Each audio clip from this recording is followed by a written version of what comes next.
ಕಳೆದ 11 ದಿನಗಳ ಹಿಂದೆ ಬೆಳ್ತಂಗಡಿ ತಾಲೂಕಿನ ಮಲವಂತಿಗೆ ಗ್ರಾಮದ ಬಂಗಾರಪಲ್ಕೆ ಜಲಪಾತದಲ್ಲಿ ಗುಡ್ಡ ಕುಸಿದು ನಾಪತ್ತೆಯಾಗಿರುವ ಉಜಿರೆಯ ಕಾಶಿಬೆಟ್ಟುವಿನ ಸನತ್ ಶೆಟ್ಟಿಯ ಮೃತದೇಹಕ್ಕಾಗಿ ಶೋಧ ಕಾರ್ಯಾಚರಣೆ ಜೆಸಿಬಿ ಬಳಸಿ ನಡೆಸಲಾಗುತ್ತಿದೆ.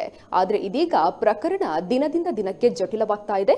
30 ಅಡಿ ಆಳದವರೆಗೆ ಮಣ್ಣು ಕಲ್ಲು ತೆರವು ಕೆಲಸ ನಡೆದಿದ್ರೂ ಇದುವರೆಗೂ ನಾಪತ್ತೆಯಾದ ವ್ಯಕ್ತಿಯ ಸಣ್ಣ ಸುಳಿವು ಕೂಡ ಸಿಕ್ಕಿಲ್ಲ.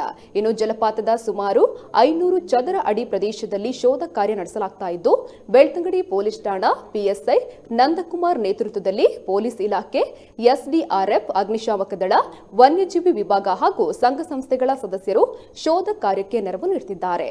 ಇನ್ನು ಸ್ಥಳದಲ್ಲಿ ಜನರೇಟರ್, ಟ್ರ್ಯಾಕ್ಟರ್, ಕಂಪ್ರೆಸರ್, ತುರ್ತು ಅಗತ್ಯದ ವಾಹನಗಳನ್ನು ಸನ್ನದ್ಧ ಸ್ಥಿತಿಯಲ್ಲಿ ಇರಿಸಲಾಗಿದೆ.